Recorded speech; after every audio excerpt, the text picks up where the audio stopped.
Welcome friends, GK GS foundation চ্যানেলে আপনাদের সকলকে স্বাগত জানাই।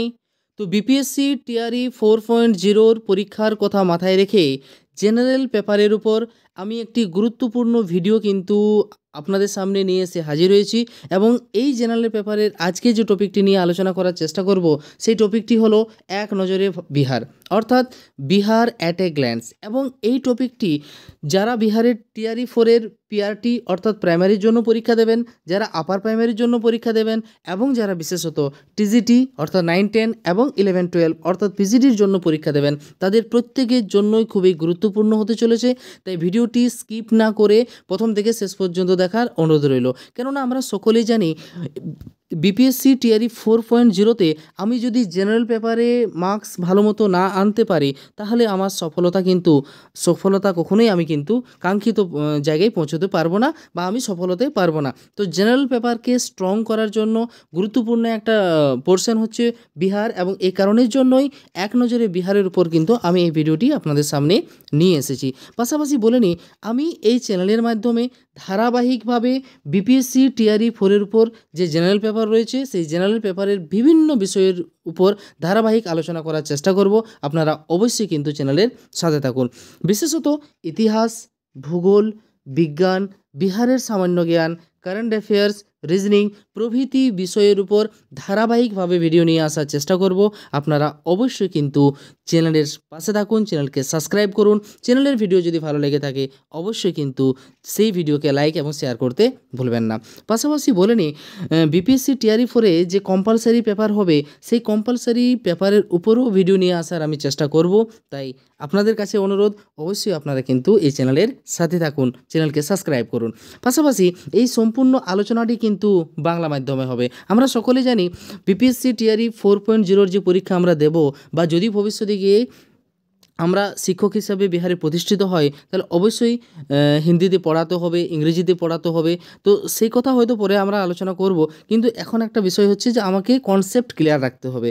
সেই ক্ষেত্রে আমি কিন্তু বাংলা মিডিয়ামের মাধ্যমে এই কনসেপ্টকে ক্লিয়ার করার কিন্তু চেষ্টা আপনাদের সামনে কিন্তু করব, যাতে কিন্তু আমরা কোয়েশ্চেনে অ্যান্সার, কেন আমরা কম বেশি হিন্দি সবাই পড়তে পারি। খুব কম সময়ে যদি আমরা হিন্দিকে নিয়ে প্র্যাকটিস করি অবশ্যই আমরা হিন্দি লিখতে এবং ভালো মতো বলতেও পারবো, এ নিয়ে কোনো সন্দেহ নেই। এবং বর্তমান পশ্চিমবঙ্গের শিক্ষক নিয়োগের যে অবস্থা তাতে পশ্চিমবঙ্গ থেকে যে সমস্ত ক্যান্ডিডেটরা ডিএলএড করে বসে রয়েছেন, সিটেট কোয়ালিফাই করেছেন এবং যারা বিএড করে বসে রয়েছেন তাদের সবারই পাখির চোখ রয়েছে বিহারের বিপিএসসি টিআরই 4। হয়তো এর আগে বিপিএসসি টিআরই 1, টিআরই 2 এবং টিআরই 3-তে অনেকেই হয়তো চাকরি পেয়ে যাবেন, বা টিআরই 3-র হয়তো রেজাল্ট এখনও কমপ্লিট বেরোয়নি, হয়তো বেরিয়ে যাবে। তোমরা খবরাখবর পাচ্ছ যে অনেক পাশের ছেলে বা পাশের মেয়ে কিন্তু টিআরইতে পাস করছে এবং বিহারে গিয়ে জব করছে। এবং আমরা বিভিন্ন সোশ্যাল মিডিয়া মারফত দেখতেও পাচ্ছি যে অনেক বন্ধুবান্ধব কিন্তু বিহারে গিয়ে নিজের জীবনের যে মানে অন্ধকার দিকটা ছিল সেই অন্ধকার দিক কাটিয়ে উঠে নিজের কর্মজীবনে প্রবেশ করতে সক্ষম হয়েছে। তো সেই কথা মাথায় রেখেই কিন্তু আমি এই চ্যানেলের মাধ্যমে নিয়মিত ভিডিও নিয়ে আসার চেষ্টা করব। তাই অবশ্যই আপনারা কিন্তু চ্যানেলের পাশে থাকুন, চ্যানেলকে সাবস্ক্রাইব করুন এবং চ্যানেলের ভিডিও যদি আপনাদের ভালো লেগে থাকে তাহলে অবশ্যই চ্যানেলের ভিডিওকে লাইক, কমেন্ট এবং শেয়ার করতে ভুলবেন না। যত বেশি মাত্রায় আপনারা এই ভিডিওগুলো শেয়ার করবেন তাহলে আমি কিন্তু অনেকটা মোটিভ পাবো, তাহলে নিরন্তর মানে খুব কম অন্তরালে কিন্তু আমি ভিডিও নিয়ে আসতে পারবো। তো অবশ্যই কিন্তু চ্যানেলের সাথে থাকুন। আজকে মূলত প্রথমেই বললাম যে এক নজরে বিহার, অর্থাৎ এই যে বিহার রাজ্য, এই বিহার রাজ্য দেখে নেওয়ার আমরা কিন্তু চেষ্টা করব। পুরো ডিটেলসে কনসেপ্ট ক্লিয়ার করে কিন্তু আমি এই ভিডিওটি নিয়েছি। শুধু যে ডাটা থাকবে তা নয়, আমরা কিন্তু কনসেপ্ট ক্লিয়ার করারও চেষ্টা করব। তো চলো ভিডিওটি শুরু করি। ভিডিওটি স্কিপ না করে প্রথম থেকে শেষ পর্যন্ত দেখবেন, তাহলে পুরো বিষয়টা কিন্তু ক্লিয়ার হয়ে যাবে। এর পরবর্তী সময়ে যে পার্টগুলো আসবে সেই পার্টগুলো বুঝতে কিন্তু আপনাদের সুবিধা হবে। দেখো, আমাদের এই যে বিহার, সে বিহার হচ্ছে ভারতের উত্তর পূর্বে অবস্থিত একটি গুরুত্বপূর্ণ রাজ্য। বিহার উত্তর পূর্ব ভারত, এই কারণেই বলছি এই হচ্ছে উত্তর পূর্ব, তাই না? তাহলে উত্তর পূর্ব দিকে অবস্থিত বিহার একটি গুরুত্বপূর্ণ ভারতের রাজ্য। বর্তমান বিহারের রাজধানী হচ্ছে পাটনা। আমরা সকলে জানি বিহারের রাজধানী কি? পাটনা। এবং বর্তমান বিহারে মোট জেলার সংখ্যা হচ্ছে 38, অর্থাৎ 38টি জেলা কিন্তু বর্তমানে রয়েছে। ঠিক আছে, এই হচ্ছে বিহারের লোকেশন। জাস্ট লোকেশনটা একটু মাইন্ডে নেব, পরবর্তী সময়ে আমরা ম্যাপের মাধ্যমে আরও ডিটেলসে এর লোকেশনকে জানার চেষ্টা করব। তো জাস্ট এখানে এটুকুই বলে রাখি যে বিহারের উত্তরে কি রয়েছে? নেপাল অর্থাৎ একটি দেশ রয়েছে। আমাদের পশ্চিমে রয়েছে তোমার উত্তরপ্রদেশ, দক্ষিণ এবং দক্ষিণ দিকের বলতে পারি, দক্ষিণে রয়েছে তোমার ঝাড়খণ্ড এবং পূর্বে রয়েছে ওয়েস্ট বেঙ্গল। তাহলে এই হচ্ছে বিহার। চলো আমরা এর পরবর্তী যে স্লাইড রয়েছে সেখানে বিহারের পুঙ্খানুপুঙ্খ ডিটেলস জেনে নেওয়ার চেষ্টা করি। তাহলে এই যে বিহার, সেই বিহার কী করে গঠিত হয় সে ব্যাপারটা নিয়ে একটু আলোকপাত করার চেষ্টা করি। আমরা সকলেই জানি 1911 খ্রিস্টাব্দের 12ই ডিসেম্বর দিল্লিতে কি অনুষ্ঠিত হয়েছিল না, দিল্লিতে অনুষ্ঠিত হয়েছিল দিল্লি দরবার। আমরা ইতিহাস পড়লে বা ইতিহাসের পাতা উল্টোলে দেখতে পাই যে অনেকগুলি দিল্লি দরবার কিন্তু ভারতে অনুষ্ঠিত হয় এবং 1911 খ্রিস্টাব্দে দিল্লিতে যে দরবারটি অনুষ্ঠিত হয়েছিল সেই দিল্লি দরবারে 1912 খ্রিস্টাব্দের 22শে মার্চ বিহার রাজ্যটি গঠিত হওয়ার কথা ঘোষণা করা হয় বা সিদ্ধান্ত হয় যে 1912 খ্রিস্টাব্দের 22শে মার্চ বিহার রাজ্যটি গঠিত হবে। তাহলে বিহার রাজ্য কবে প্রতিষ্ঠিত হয়? 1912 খ্রিস্টাব্দের 22শে মার্চ। এই ইনফরমেশানগুলো কিন্তু আমরা মনে রাখার চেষ্টা করব। নেক্সট, যে কারণের জন্য এই 22শে মার্চ বিহার রাজ্যের প্রতিষ্ঠা দিবস কিন্তু পালিত হয়। প্রতি বছর 22শে মার্চ আমরা বিহার রাজ্যের প্রতিষ্ঠা দিবস পালন করে থাকি। যখন বিহার রাজ্যটি 1912 খ্রিস্টাব্দে গঠিত হলো তখন কিন্তু বিহার রাজ্যের সাথে উড়িষ্যাও যুক্ত ছিল, অর্থাৎ তখন কিন্তু উড়িষ্যাকে আলাদা করা হয়নি, বিহার রাজ্যের সাথে কিন্তু উড়িষ্যাও যুক্ত ছিল। পরবর্তী সময়ে কি হয় না, 1936 খ্রিস্টাব্দের 1 এপ্রিল বিহার থেকে বিচ্ছিন্ন হয়ে উড়িষ্যা স্বতন্ত্র রাজ্য হিসাবে ঘোষিত হয়। অর্থাৎ বিহার থেকে কবে উড়িষ্যা আলাদা হয় আমরা অবশ্যই মনে রাখবো, 1936-এর 1 এপ্রিল। দেন পরবর্তী সময়ে কি হয় না, 2000 খ্রিস্টাব্দের 15 নভেম্বর, খুব ইম্পর্ট্যান্ট, 2000 খ্রিস্টাব্দের 15 নভেম্বর কি হয় না, ঝাড়খণ্ড বিহার রাজ্য থেকে বিচ্ছিন্ন হয়ে ঝাড়খণ্ড একটি স্বতন্ত্র প্রদেশ বা স্বতন্ত্র রাজ্য হিসেবে ঘোষিত হয়। তাহলে আমরা সকলে জানি, এখানে জানলাম কি না 1912 খ্রিস্টাব্দে তোমার বিহার রাজ্য গঠিত হচ্ছে দিল্লি দরবারের ঘোষণা অনুযায়ী। দেন 1936-এ বিহার থেকে আলাদা হয়ে যাচ্ছে উড়িষ্যা এবং 2000 খ্রিস্টাব্দের 15 নভেম্বর বিহার থেকে আলাদা হয়ে যাচ্ছে ঝাড়খণ্ড। এই বিষয়গুলো কিন্তু আমরা একটু মনে রাখার চেষ্টা করব। নেক্সট আমরা চলে আসি বিহার রাজ্যের বর্তমানে, মানে এখন যে বর্তমান রাজ্য হিসেবে বিহার রয়েছে, সেই বিহার রাজ্য বর্তমানে 3টি রাজ্য, অর্থাৎ আমাদের ভারতের 3টি রাজ্যের সাথে বাউন্ডারি শেয়ার করেছে এবং একটি দেশ অর্থাৎ নেপাল। 3টি রাজ্য কী কী? উত্তরপ্রদেশ, ঝাড়খণ্ড এবং পশ্চিমবঙ্গ। একটু আগের স্লাইডেই আমরা কিন্তু ছবিতে দেখে নেওয়ার চেষ্টা করছিলাম যে পশ্চিম দিকে রয়েছে উত্তরপ্রদেশ, আমাদের দক্ষিণে রয়েছে ঝাড়খণ্ড এবং পূর্ব দিকে রয়েছে পশ্চিমবঙ্গ।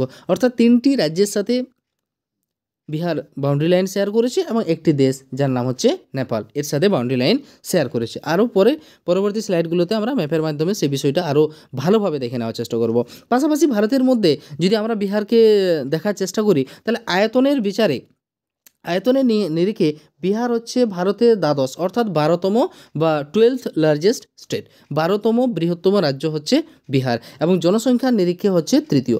জনসংখ্যার নিরিখে বিহার হচ্ছে তৃতীয়। ঠিক আছে, বিহারের 85% জনগণ কিন্তু গ্রামাঞ্চলে বসবাস করে, রুরাল এরিয়ার বিহারের সবচেয়ে বেশি এবং অ্যাপ্রক্স 95% বিহারের তো সমভূমি এলাকা। আমরা যখন বিহারের ভূপ্রকৃতি বা বিহারের নদ নদী নিয়ে আলোচনা করার চেষ্টা করব পরবর্তী ভিডিওগুলোতে, তাহলে অবশ্যই সেখানে কিন্তু আমরা সেই বিষয়টা দেখে নেওয়ার চেষ্টা করব।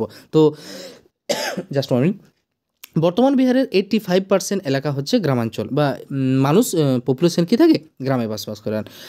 বিহার রাজ্যের সরকারি ভাষা হলো হিন্দি ও উর্দু। বিহার রাজ্যের সরকারি ভাষা কি? হিন্দি ও উর্দু। নেক্সট স্লাইডে আমরা চলে যাব এবং এই স্লাইডে দেখো আমরা অক্ষাংশ ও দ্রাঘিমাংশ দেখে নেওয়ার চেষ্টা করব, কেননা আমরা জানি প্রত্যেকটি বিষয়েরই যে কোনো রাজ্য বা যে কোনো দেশ আলোচনা করি না কেন অক্ষাংশ এবং দ্রাঘিমাংশের আলোচনা কিন্তু করতেই হয়। তো সেক্ষেত্রে আমরা বিহার রাজ্যেরও অক্ষাংশ এবং দ্রাঘিমাংশ আলোচনা করে নেওয়ার চেষ্টা করব। তার আগে বলে নিই, আমাদের এই যে পৃথিবী গোলাকার পৃথিবী রয়েছে তার মাঝ বরাবর অর্থাৎ পূর্ব থেকে পশ্চিমে যে রেখাগুলো সমান্তরালভাবে বিন্যস্ত সেগুলোকে আমরা ওই অক্ষরেখা বলে থাকি এবং উত্তর দক্ষিণে যে রেখাগুলো বিস্তৃত সেগুলোকে কি আমরা বলি? আমরা দ্রাঘিমা রেখা বলে থাকি। এবং এই অনুসারে আমরা সকলে জানি ভারতের অবস্থান হচ্ছে এরকম একটা জায়গায়। আমরা যদি ভারতের লোকেশন জানার চেষ্টা করি তাহলে এরকম একটা জায়গায় ভারত কিন্তু রয়েছে এবং আমরা সকলে জানি ভারতের মাঝ বরাবর কর্কটক্রান্তি রেখা রয়েছে এবং যে কর্কটক্রান্তি রেখার মান হচ্ছে 23.5 ডিগ্রি। কর্কটক্রান্তি রেখার মান কত? 23.5 ডিগ্রি, 23.5 ডিগ্রি নর্থ। 23.5 ডিগ্রি কী হবে? নর্থ হয়ে যাবে কর্কটক্রান্তি রেখার মান এবং সেই কর্কটক্রান্তি রেখার উপরে বা উত্তরে রয়েছে আমাদের এই রাজ্য বিহার। তো বিহারের যে ভৌগোলিক অবস্থান তার অক্ষাংশ এবং দ্রাঘিমাংশ কি আমরা দেখে নেওয়ার চেষ্টা করব। আমরা যদি অক্ষরেখা বা অক্ষাংশের কথা জানার চেষ্টা করি, আমরা জানলাম যে অক্ষরেখা পৃথিবীকে দুটি ভাগে ভাগ করেছে, একটা হচ্ছে উত্তর গোলার্ধ এবং একটা হচ্ছে তোমার দক্ষিণ গোলার্ধ। এবং উত্তর গোলার্ধে যেহেতু ভারত এরকম একটা জায়গায় রয়েছে, তাই অক্ষাংশ অনুসারে ভারত সবসময় কোন গোলার্ধে অবস্থিত? উত্তর গোলার্ধে। এবং দ্রাঘিমাংশ বা দ্রাঘিমা রেখাগুলি কোন দিক থেকে কোন দিকে বিস্তৃত একটু আলোচনা করে নিই। দেখো, দ্রাঘিমা রেখাগুলি উত্তর দক্ষিণে বিস্তৃত এবং পৃথিবীকে দুটি ভাগে ভাগ করেছে, একটা হচ্ছে তোমার পূর্ব, একটা এবং পশ্চিম। তাহলে অবশ্যই দ্রাঘিমা রেখা অনুসারে ভারত হচ্ছে পূর্ব গোলার্ধের দেশ, এবং সেক্ষেত্রে দ্রাঘিমাংশের আলোচনা যখন হয় তখন ভারত অবশ্যই সবসময় পূর্ব গোলার্ধে রয়েছে, এবং অক্ষাংশের যদি আলোচনা হয় তাহলে ভারত সবসময় উত্তর গোলার্ধে রয়েছে। এক্ষেত্রে যে বিহার রাজ্যটিকে আমরা পেলাম, এই যে বিহার রাজ্যটি রয়েছে, এই বিহার রাজ্যটির যদি অক্ষাংশ এবং দ্রাঘিমাংশ জানার চেষ্টা করি, তাহলে এই বরাবর বিহার রাজ্যে যে রেখাগুলো টাচ করেছে সেগুলো হচ্ছে তোমার অক্ষরেখা, এবং এই বরাবর বিহার রাজ্যে যে রেখাগুলো টাচ করবে সেগুলো হবে তোমার দ্রাঘিমা রেখা। তাহলে চলো দেখে নিই অক্ষাংশ এবং দ্রাঘিমাংশের বিস্তৃতি বিহার রাজ্যের ক্ষেত্রে কী রয়েছে। আমরা যদি অক্ষাংশের ব্যাপারটা জানার চেষ্টা করি, তাহলে বিহার রাজ্যের সর্বদক্ষিণে যে অক্ষাংশের মান আমরা পাই সেটা হচ্ছে 24 ডিগ্রি 20 মিনিট উত্তর, 24 ডিগ্রি 20 মিনিট উত্তর। এবং এখানে একদম লোয়েস্ট যে বিহারের জেলাটি রয়েছে তার নাম হচ্ছে গয়া। কোন জেলা রয়েছে? গয়া জেলা রয়েছে। নেক্সট উত্তরে যদি আমরা চলে যাই, উত্তরে হচ্ছে 27 ডিগ্রি 31 মিনিট উত্তর, 27 ডিগ্রি 31 মিনিট উত্তর। দু জায়গায় কেন উত্তর হচ্ছে আমরা একটু আগেই বললাম যে অক্ষাংশ অনুসারে ভারত হচ্ছে উত্তর গোলার্ধের দেশ। এবং এক্ষেত্রে যে জেলাটি পড়বে সেটা হবে পশ্চিম চম্পারণ, ওয়েস্ট চম্পারণ। পশ্চিম চম্পারণ হবে উত্তর মানে বিহারের উত্তরতম জেলা। নেক্সট যদি আমরা পূর্বে আসার চেষ্টা করি, তাহলে পূর্ব থেকে পশ্চিমে বিস্তৃত, যেহেতু এইভাবে রেখাগুলো হয়, এই মিডিলের রেখাটি হচ্ছে 0 ডিগ্রি, যত সামনের দিকে যাবে তত লাস্ট রেখা হচ্ছে কত? 180 ডিগ্রি। তাহলে আমরা এই দিক থেকে আসবো। তাহলে চলো এদিক থেকে যদি আসার চেষ্টা করি, তাহলে পশ্চিমে যে রেখাটিকে পাচ্ছি সেটাকে হচ্ছে 83 ডিগ্রি 19 মিনিট পূর্ব, 83 ডিগ্রি 19 মিনিট পূর্ব। এবং পশ্চিমে বিহারের যে জেলাটি রয়েছে তার নাম হচ্ছে কৈমুর। এবং যদি আমরা পূর্বে চলে আসি, তাহলে সেক্ষেত্রে 88 ডিগ্রি 17 মিনিট পূর্ব বিহারের পূর্ব দ্রাঘিমাংশ আমরা পেয়ে গেলাম। এবং এক্ষেত্রে যে জেলাটির নাম আমাদের জানতে হবে তার নাম হচ্ছে কিষানগঞ্জ। কী নাম? কিষানগঞ্জ। তাহলে এক্ষেত্রে কী নাম বললাম? কিষানগঞ্জ। দক্ষিণে কী নাম বললাম? না গয়া। উত্তরে কী নাম বললাম? না ওয়েস্ট চম্পারণ। এবং পশ্চিমে কী নাম বললাম? না কৈমুর। কৈমুর ডিস্ট্রিক্ট পড়বে তোমার পশ্চিমে। তাহলে এই কয়েকটি জেলার নাম একটু জেনে নেওয়ার চেষ্টা করি। পাশাপাশি আমরা যদি উত্তর দক্ষিণে বিহারের বিস্তৃতি আলোচনা করার চেষ্টা করি, অর্থাৎ এই উত্তর দক্ষিণে বিহার কত কিলোমিটার বিস্তৃত, তাহলে উত্তর কী হয়ে যাবে আমাদের? তাহলে সেক্ষেত্রে উত্তর হয়ে যাবে 345 কিলোমিটার বিস্তৃত। উত্তর দক্ষিণে বিহার বিস্তৃত কত কিলোমিটার? 345 কিলোমিটার। আবার যদি আমরা পূর্ব এবং পশ্চিমে, অর্থাৎ একটু জাস্ট বোর্ডটা মুছে নিই, জাস্ট এইভাবে যদি আমরা পূর্ব পশ্চিমে বিহারের বিস্তৃতি জানার চেষ্টা করি, তাহলে আমরা জানবো যে সেক্ষেত্রে 483 কিলোমিটার হচ্ছে বিহারের পূর্ব পশ্চিমের ডিস্টেন্স বা বিস্তৃতি। ঠিক আছে, এক্ষেত্রে আমরা এই স্লাইডের মাধ্যমে অক্ষাংশ এবং দ্রাঘিমাংশের মান এবং কোন কোন জেলার মধ্যে সেই রেখাগুলো রয়েছে, এবং পাশাপাশি উত্তর দক্ষিণে বিহারের বিস্তৃতি এবং পূর্ব পশ্চিমে বিহারের বিস্তৃতি জেনে নিলাম। চলো এর পরবর্তী স্লাইডে আমরা চলে যাই। এই স্লাইডে যে বিষয়টি রয়েছে তা হচ্ছে আমাদের যে এই যে বিহারের কথা বললাম, সেই বিহার কোন কোন রাজ্য বা কোন কোন দেশের সাথে বাউন্ডারি লাইন শেয়ার করেছে সেই ব্যাপারটা আমরা একবার দেখে নেওয়ার চেষ্টা করব। শুধু সেই ব্যাপারটা নয়, আমরা এর জেলাগুলোর নামও জেনে নেওয়ার চেষ্টা করব, কেননা আমরা এর আগের এক স্লাইডেই আলোচনা করলাম যে বিহারের মোট জেলা হচ্ছে কতগুলো? 38। বিহারে মোট 38টি জেলা রয়েছে। একদম ধীরে সুস্থিরে আলোচনা করব, যাতে পুরো বিষয়টা কিন্তু আমাদের কনসেপ্টের মধ্যে থেকে যায়। দেখো, আমরা আলোচনায় প্রথমেই বললাম যে বিহারের উত্তরে রয়েছে নেপাল দেশ, বিহারের পশ্চিমে রয়েছে উত্তরপ্রদেশ রাজ্য, দক্ষিণে রয়েছে ঝাড়খণ্ড রাজ্য, এবং পূর্বে রয়েছে ওয়েস্ট বেঙ্গল রাজ্য। তাহলে নেপালের সাথে 7টি জেলার বাউন্ডারি রয়েছে বিহারের, এবং বিহারের 8টি জেলার বাউন্ডারি রয়েছে উত্তরপ্রদেশের সাথে। আবার বিহারের 8টি জেলার বাউন্ডারি রয়েছে ঝাড়খণ্ডেরও সাথে, এবং বিহারের 3টি জেলার বাউন্ডারি রয়েছে আমাদের রাজ্য পশ্চিমবঙ্গের সাথে। তাহলে আমরা যদি নেপালের সাথে যে 7টি জেলার বাউন্ডারি রয়েছে সেগুলোর নাম জেনে নেওয়ার চেষ্টা করি, তাহলে সেক্ষেত্রে নাম হবে পশ্চিম চম্পারণ, পূর্ব চম্পারণ, সীতামাড়ি, মধুবনী, সুপৌল, अररिया এবং কিষানগঞ্জ। আবার বলি, এদিক থেকে যদি আমরা আসি, তাহলে কিষানগঞ্জ, अररिया, সুপৌল, মধুবনী, সীতামাড়ি, পূর্ব চম্পারণ এবং পশ্চিম চম্পারণ। দেখো 7টা হচ্ছে 1 2 3 4 5 6 7। ঠিক আছে, তাহলে নেপালের সাথে বিহারের যে সমস্ত ডিস্ট্রিক্ট বাউন্ডারি লাইন শেয়ার করেছে, সেই উত্তরে যে সমস্ত জেলাগুলো রয়েছে সেই জেলাগুলোর নাম আমরা কিন্তু জেনে নেওয়ার চেষ্টা করলাম। দেন আমরা পশ্চিমে চলে আসি, তাহলে পশ্চিমে কোন কোন জেলার সাথে উত্তরপ্রদেশের বাউন্ডারি রয়েছে, বা বিহারের কোন কোন জেলার সাথে উত্তরপ্রদেশের বাউন্ডারি রয়েছে সেই ব্যাপারটা আমরা একবার দেখে নেওয়ার চেষ্টা করি। সেক্ষেত্রে দেখো, উত্তরে রয়েছে পশ্চিম চম্পারণ, তার নিচে রয়েছে গোপালগঞ্জ, তারপরে রয়েছে সিবান, তারপরে রয়েছে সারন, তারপরে ভোজপুর, তারপরে বক্সার, তারপরে কৈমুর। তাহলে কটা ডিস্ট্রিক্ট হলো? টোটাল হবে কটা? 1 2 3 4 5 6 7 এবং নিচে রয়েছে রোহতাস। নিচে রয়েছে রোহতাস। এই রোহতাস জেলার সাথেও কিন্তু উত্তরপ্রদেশের বাউন্ডারি রয়েছে। এটা অনেক বইতে তোমরা বিহার সম্পর্কে যদি অনেক কিছু কিছু ছোটো ছোটো বই রয়েছে, সেই বইগুলো মানে বইগুলোতে খুব একটা ভালো ইনফরমেশান আছে বলে আমার মনে হয় না। কেননা আমি দু একটা জায়গায় নজরে পড়লো আমার, যে রোহতাস জেলাকে কিন্তু কৈমুরের এই দিকটাতে অনেক ম্যাপে ঢুকিয়ে দেওয়া হয়। তাহলে সেক্ষেত্রে মাইন্ডে পড়ে না। কেন তোমাদের মনে রাখার জন্য বলি, এই রোহতাস জেলা এমন একটা জেলা যে ঝাড়খণ্ডের সাথেও বাউন্ডারি রয়েছে, আবার উত্তরপ্রদেশের সাথেও বাউন্ডারি রয়েছে। তাহলে এই দিকে যে জেলাগুলো পেলাম তার সংখ্যা কতগুলো হলো? 8টি জেলা রয়েছে। নেক্সট আমরা ঝাড়খণ্ডের সাথে আলোচনা করি। অবশ্যই তাহলে রোহতাস থেকে শুরু হবে। রোহতাস, ঔরঙ্গাবাদ, গয়া, নওয়াদা, জমুই, বাঁকা, ভাগলপুর এবং কাটিহার। তাহলে টোটাল জেলা হবে কতগুলো? 8টি। কেন ঝাড়খণ্ডের সাথেও বিহারের 8টি জেলার কি রয়েছে? বাউন্ডারি রয়েছে। আবার এদিক থেকে যদি আলোচনা করি, কাটিহার, ভাগলপুর, বাঁকা, জমুই, নওয়াদা, গয়া, ঔরঙ্গাবাদ এবং রোহতাস জেলা, এই 8টি জেলার বাউন্ডারি রয়েছে কার সাথে? ঝাড়খণ্ডের সাথে। নেক্সট আমাদের রাজ্য পশ্চিমবঙ্গের সাথে বিহারের কোন কোন জেলার বাউন্ডারি রয়েছে? সেক্ষেত্রে মনে রাখবো 3টে জেলা। কি কি? এক হচ্ছে তোমার কিষানগঞ্জ, এক হচ্ছে পূর্ণিয়া এবং এক হচ্ছে কাটিহার। এই 3টি জেলার বাউন্ডারি লাইন রয়েছে কার সাথে? না, ওয়েস্ট বেঙ্গলের সাথে। কি কি বললাম? কিষানগঞ্জ, পূর্ণিয়া এবং কাটিহার। তাহলে এই যে জেলাগুলো রয়েছে, এই জেলাগুলো কিন্তু আমরা একটু ভালোভাবে বিহারের ম্যাপটা জেনে নেওয়ার চেষ্টা করব। কেন বিহারের ম্যাপ সম্পর্কে যদি পুরো কনসেপ্ট আমার ক্লিয়ার না থাকে, তখন বিহারের বাকি যে ভৌগোলিক অবস্থা বা তাদের কৃষিকাজ, নদ নদী, জলবায়ু সমস্ত কিছু কিন্তু বুঝতে অসুবিধা হবে। চলো আরেকবার কিন্তু আমরা জেলাগুলোর নাম জেনে নেওয়ার চেষ্টা করি, জাস্ট তাড়াতাড়ির মধ্যে। পশ্চিম চম্পারণ, পূর্ব চম্পারণ, সীতামাড়ি, শিবহর। এই সীতামাড়ি জেলা ভেঙেই কিন্তু শিবহর জেলা তৈরি হয়েছে। নেক্সট মধুবনী, সুপৌল, अररिया, किशनगंज, पूर्णिया, कटिहार, भागलपुर, बांका, जमुई, लखीसराय, मुंगेर, खगड़िया, सहरसा, मधुपुरा, बेगूसराय, समस्तीपुर, दरभंगा, मुजफ्फरपुर। इतिहास प्रसिद्ध स्थान হচ্ছে বৈশালী, পাটনা বিহারের রাজধানী, নালন্দা আমরা সকলে জানি নালন্দা বিশ্ববিদ্যালয় কিন্তু নালন্দাতে অবস্থিত, শেখপুরা, নওয়াদা, গয়া, জাহানাবাদ, রোহতাস औरंगाबाद, रोहतास, कैमूर, बक्सर, भोजपुर, सारण, सिवान, गोपालगंज। এক্ষেত্রে এই ম্যাপের মধ্যে কিন্তু একটা জেলার নাম নেই, সেটা হচ্ছে আরবাল। এইখানে যে জেলাটি পড়বে, জাস্ট আমি আলাদা রং ব্যবহার করে দেখানোর চেষ্টা করছি। এখানে যে জেলাটি রয়েছে তার নাম হচ্ছে আরবাল।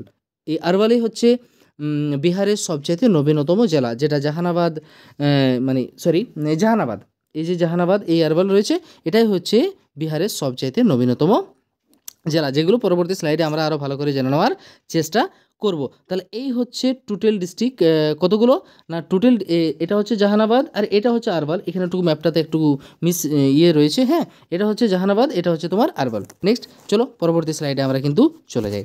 দেখো এই স্লাইডে আমরা কয়েকটি গুরুত্বপূর্ণ ফ্যাক্ট নিয়ে আলোচনা করব বা ফ্যাক্ট আমরা দেখার চেষ্টা করব যে বিহারের ক্ষেত্রফল কত।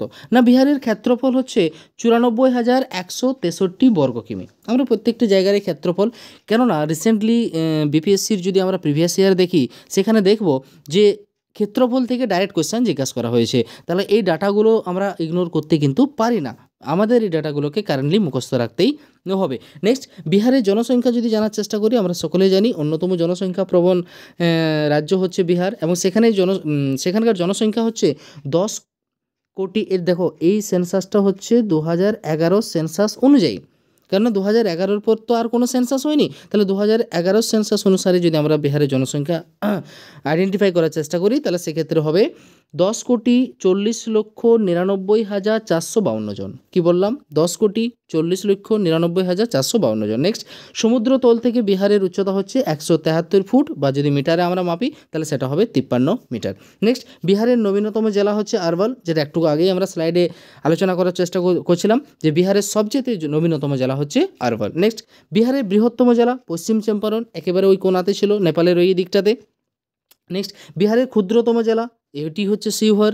বিহারের সর্বাধিক জনসংখ্যাযুক্ত জেলা সেটি হবে পাটনা। পাটনাতে কিন্তু বিহারের জনসংখ্যার ঘনত্বটা সবচাইতে বেশি রয়েছে, সবচেয়ে বেশি পরিমাণ কিন্তু পাটনাতে বসবাস করে। নেক্সট সর্বনিম্ন জনসংখ্যাযুক্ত জেলা হয়ে গেল শেখপুরা। শেখপুরা হয়ে যাবে সর্বনিম্ন জনসংখ্যাযুক্ত জেলা। আমরা যেমন পশ্চিমবঙ্গের ক্ষেত্রে মানে আলোচনা করি দিনাজপুর বা এইগুলো যে আলোচনা করি না, তো সেক্ষেত্রে আমাকে এখানেও মনে রাখতে হবে যে বিহারের সর্বাধিক জনসংখ্যাযুক্ত জেলা, সর্বনিম্ন জনসংখ্যাযুক্ত জেলা। পরবর্তী সময়ে আমরা কিন্তু বিহারের যে জনগণনা 2011 রিপোর্ট রয়েছে এবং সেই রিপোর্টটা নিয়ে আসারও কিন্তু আমি চেষ্টা করব।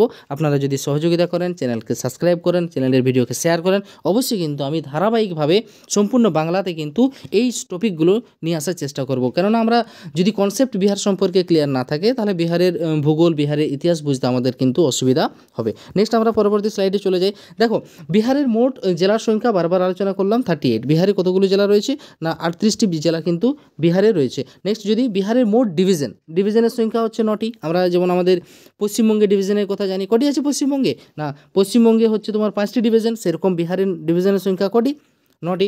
অনুমণ্ডল, যেগুলোকে নর্মালি কী বলা থাকে, সাব ডিভিশন আমরা বলে থাকি। বিহারের সাব ডিভিশনের সংখ্যা হচ্ছে 101টি। আমরা সকলে জানি প্রত্যেকটা ডিস্ট্রিক্টের 4টি, 5টি, 3টি করে সাব ডিভিশন থাকে। তো সেক্ষেত্রে বিহারে মোট সাব ডিভিশনের সংখ্যা হচ্ছে 101টি। প্রখণ্ড, ব্লক, আমরা সকলেই জানি জেলার যে পরের প্রশাসনিক একক, অর্থাৎ জেলার নিচে যে ছোট প্রশাসনিক এককটি রয়েছে তাকে আমরা ব্লক বলি। বিহারের ভাষায় সেটাকে প্রখণ্ডও বলা হয়। তার সংখ্যা হচ্ছে 534টি। 534টি বিহারে ব্লক বা প্রখণ্ড রয়েছে। এই যে বললাম যে 9টি ডিভিশন রয়েছে, তো সেই বিহারে 9টি ডিভিশন কী কী এবং তার মধ্যে কোন কোন জেলা রয়েছে আমরা ভালো করে দেখে নেওয়ার চেষ্টা করব। দেখো, বিহারে মোট 9টি ডিভিশন কী কী? Saran division, Tirhut division, Darbhanga division, Kosi division, Purnia division, Magadh division, Patna division, Munger division এবং সর্বশেষে হচ্ছে তোমার ভাগলপুর ডিভিশন। তাহলে এই 9টি ডিভিশনে কোন কোন জেলা রয়েছে আমাদেরকে কিন্তু খুঁটিয়ে খুঁটিয়ে দেখতে হয়। কেন এই জায়গা থেকে বিপিএসসির যদি আমরা প্রিভিয়াস ইয়ার লক্ষ্য করি, তো অবশ্যই দেখতে পাবো সে এখান থেকে কিন্তু কোয়েশ্চেন জিজ্ঞাসা করা হয়েছে। তো অবশ্যই আমরা কিন্তু বিপিএসসির সেই টার্মের কথা বা বিপিএসসির সেই কোয়েশ্চেনের কথা চিন্তা করে প্রত্যেকটি বিহারের যে ডিভিশন রয়েছে সেই ডিভিশনে যে জেলাগুলো রয়েছে সেই জেলাগুলো কিন্তু জেনে নেওয়ার আমরা চেষ্টা করব। হয়তো ভিডিওটি একটু বড় হয়ে যাচ্ছে, আপনারা অবশ্যই ধৈর্য ধরে দেখুন, কেননা এখানে কনসেপ্টের ব্যাপার আসছে, তাই না? চলো আমরা পরবর্তী স্লাইডে চলে যাই। দেখো, আমরা যে 9টা ডিভিশনের নাম করলাম, সেই 9টা ডিভিশনের মধ্যে কোন ডিভিশনের আন্ডারে কোন কোন জেলা রয়েছে আমরা চলো একবার দেখে নেওয়ার চেষ্টা করি। তাহলে ফার্স্ট অফ অল আমরা এই যদি যেমন 1 নম্বরে কী বলবো, এই দিকটা উপর থেকে ধরে নেওয়ার চেষ্টা করি। এই পার্টটা আলোচনা, জাস্ট 1 মিনিট, এই পার্টটা আলোচনা করার চেষ্টা করি। তো এই পার্টটা হয়ে গেল তোমার 1 নাম্বার, এবং এ পড়বে তোমার কোন ডিভিশন না এ পড়বে তোমার ত্রিহুত ডিভিশন। কোন ডিভিশন? ত্রিহুত ডিভিশন। একটু আগে আমরা বললাম, চলো দেখে নেওয়া যাক ত্রিহুত ডিভিশনে মোট কয়টি জেলা রয়েছে। মনে রাখার চেষ্টা করবে, ত্রিহুত ডিভিশনে মোট জেলার সংখ্যা হচ্ছে 6টি। কী কী জেলা? দেখো, এক হচ্ছে পশ্চিম চম্পারণ, জাস্ট মিনিট, পূর্ব চম্পারণ, শিবহর, সীতামাটি, মুজফ্ফরপুর এবং বৈশালী। তাহলে এই যে 6টি জেলা রয়েছে এগুলো হচ্ছে কোথাকার না ত্রিহুত ডিভিশনের আন্ডারে পড়ছে। এই যে জেলাটি এই মাঝখানে রয়েছে এরই নাম হচ্ছে শিবহর, তাই না? তাহলে 6টি জেলা হয়ে গেল শিবহর।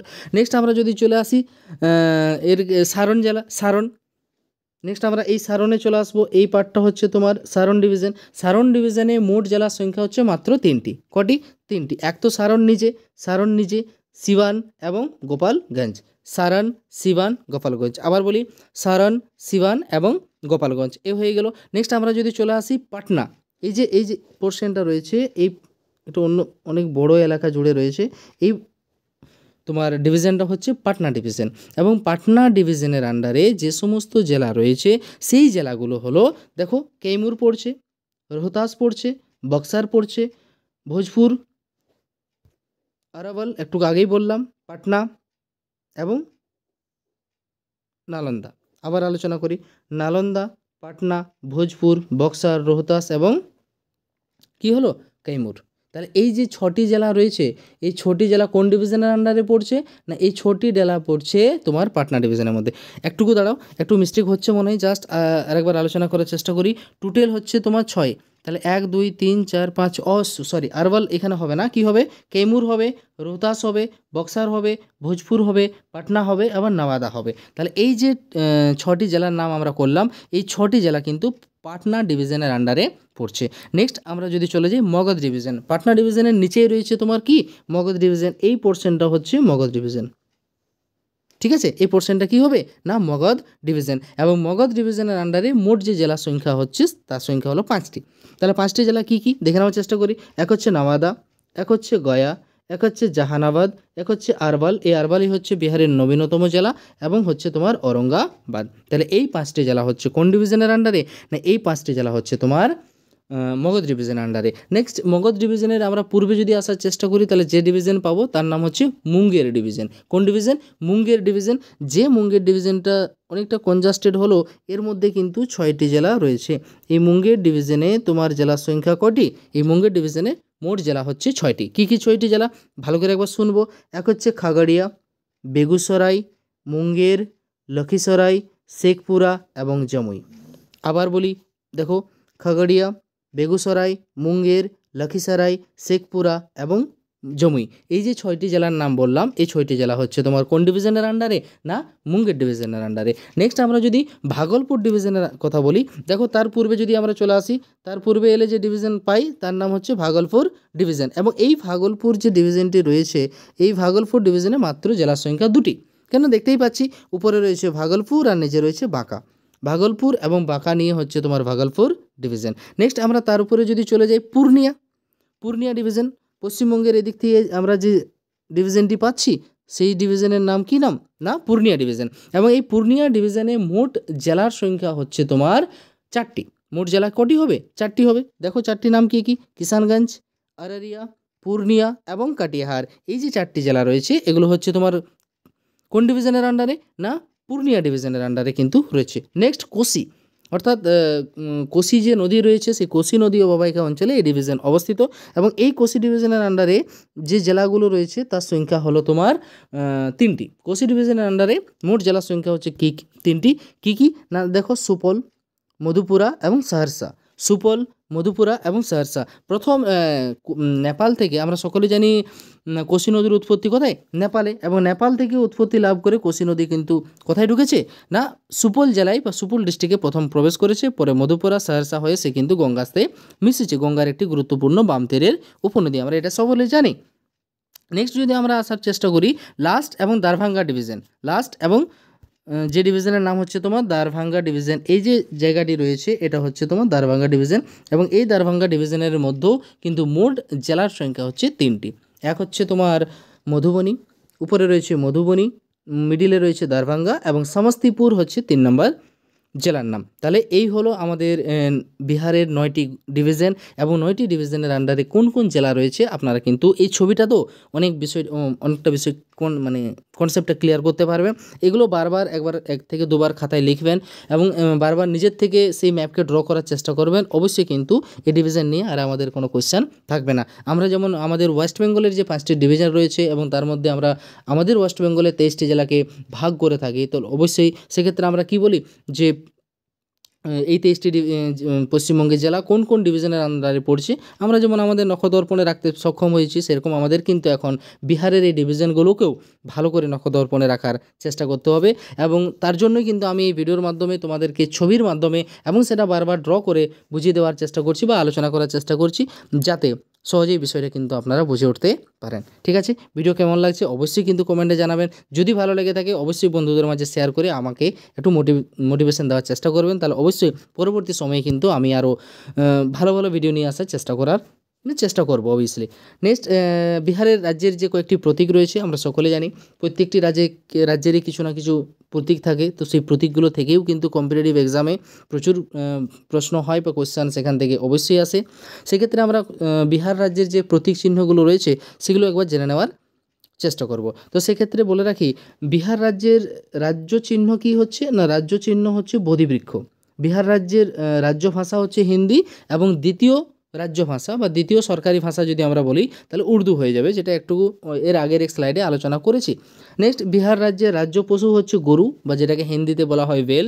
নেক্সট রাজ্য পাখি হচ্ছে গেরোয়া বা গোরেয়া যেটাকে বলা হয়। নেক্সট পিপল বৃক্ষ বা যেটাকে আমরা অশ্বত্থ বৃক্ষ বলি সেটা হচ্ছে সেখানকার রাজ্য বৃক্ষ। রাজ্য ফুল হচ্ছে গেঁদা, বিহারের রাজ্য ফুল হচ্ছে গেঁদা এবং বিহারের রাজ্য মাছ হচ্ছে মাগুর মাছ। বিহারের রাজ্য মাছ কি? মাগুর মাছ। এবং প্রধান নদী যদি আমাকে বলতে বলে তাহলে অবশ্যই সেক্ষেত্রে কী হবে? গঙ্গা হবে। আমরা যখন বিহারের নদী নিয়ে আলোচনা করব পরবর্তী কোনো এক ভিডিওতে, তখন কিন্তু ডিটেলসে সেই ব্যাপারটা নিয়ে আলোচনা করার চেষ্টা করব। নেক্সট আমরা চলে যাই পরের স্লাইডে। পরের স্লাইডে কী রয়েছে না, এখানে বিহারের প্রশাসন নিয়ে কয়েকটা বেসিক ইনফরমেশান রয়েছে, যেগুলো কারেন্টের সাথে রিলেট করেও কিন্তু আমরা দেখতে পারি, এবং পরবর্তী সময়ে আমরা বিহারের কারেন্ট অ্যাফেয়ার্স নিয়েও আলোচনা করার চেষ্টা করব। অবশ্যই কিন্তু চ্যানেলের পাশে থাকবেন। বিহারের প্রশাসন নিয়ে যদি আলোচনা করার চেষ্টা করি, সেক্ষেত্রে বর্তমান বিহারের যিনি মুখ্যমন্ত্রী রয়েছেন শ্রী নীতিশ কুমারজি রয়েছেন, এবং জেডিইউ থেকে ইনি বিলং করেন। আমরা সকলেই জানি জেডিইউ যে রাজনৈতিক দল, সেই জেডিইউ থেকেই তিনি বিলং করছেন।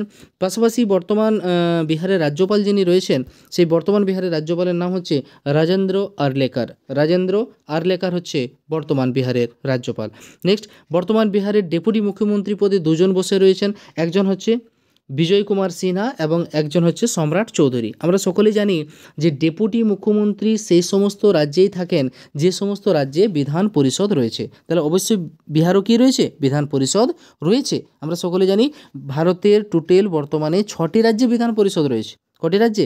6টি রাজ্যে। সেক্ষেত্রে সেই 6টি রাজ্যের মধ্যে একটি হবে বিহার। আমাদের পশ্চিমবঙ্গে কিন্তু বিধান পরিষদ নেই, ছিল আগে, সেটা তার করা হয়েছে, তো বাদ দেওয়া হয়েছে বিধান পরিষদকে। শুধু এখন আমাদের অ্যাসেম্বলি আছে বা বিধানসভায় রয়েছে। বিহারে বিধানসভা রয়েছে, পাশাপাশি তার সাথে সাথে তোমার বিধান পরিষদও রয়েছে, যেই জন্য সেখানে ডেপুটি সিএম বা ডেপুটি মুখ্যমন্ত্রী নিয়োগ করা হয়ে থাকে। দুজন রয়েছেন, বিজয় কুমার সিনহা এবং সম্রাট চৌধুরী। তো এই সম্রাট চৌধুরী যতটুকু মনে আসছে যে তিনি বিত্তমন্ত্রী বা তিনি হচ্ছেন বর্তমান বিহারের অর্থমন্ত্রীও। হ্যাঁ, তো সেই ব্যাপারটা বা অর্থমন্ত্রকের দায়িত্ব কিন্তু সম্রাট চৌধুরীর হাতে রয়েছে। পাশাপাশি কেননা এর কারেন্টলি বিপিএসসি 70 বিপিএসসি যে অনুষ্ঠিত হলো, সেখান থেকে একটা কোয়েশ্চেন ছিল সম্রাট চৌধুরী নিয়ে, এবং তিনি যতটা মনে করতে পারছি যে তিনি হচ্ছেন বিহারের অর্থমন্ত্রী এবং তিনি ডেপুটি মুখ্যমন্ত্রীও। হ্যাঁ, নেক্সট, মুখ্য সচিব শ্রী অমৃতলাল মেনা হচ্ছেন বর্তমান বিহারের মুখ্য সচিব। নেক্সট, কয়েকটা বেসিক ইনফরমেশন নিয়ে আলোচনা করব, যেটা হচ্ছে বিহারে এমএলএ সিট সংখ্যা হচ্ছে 243, বিহারের এমপি মেম্বার অফ পার্লামেন্টের সিট সংখ্যা হচ্ছে 40 অর্থাৎ 40টি, এবং রাজ্যসভার সিট সংখ্যা হচ্ছে 16টি। তাহলে এই ছিল আজকের আলোচনা। যদি আজকের আলোচনা আপনাদের ভালো লেগে থাকে, অবশ্যই ভিডিওকে লাইক করবেন, বন্ধুদের মাঝে শেয়ার করবেন, এবং অবশ্যই চ্যানেলকে সাবস্ক্রাইব করে চ্যানেলের পাশে থাকবেন। কেননা আমরা যখনই এই বিহার রিলেটেড, বিপিএসসি টিআরই 4 এর রিলেটেড যাবতীয় ইনফরমেশান যখনই আমি কিন্তু আপডেট পাবো, অবশ্যই আপনাদেরকে জানানোর চেষ্টা করব। ভিডিওটি কেমন হয়েছে আবারও জানার চেষ্টা করছি। ভিডিওটি কেমন হয়েছে যদি ভালো হয়ে থাকে অবশ্যই কিন্তু কমেন্টে জানাতে ভুলবেন না। ওকে, থ্যাংক ইউ।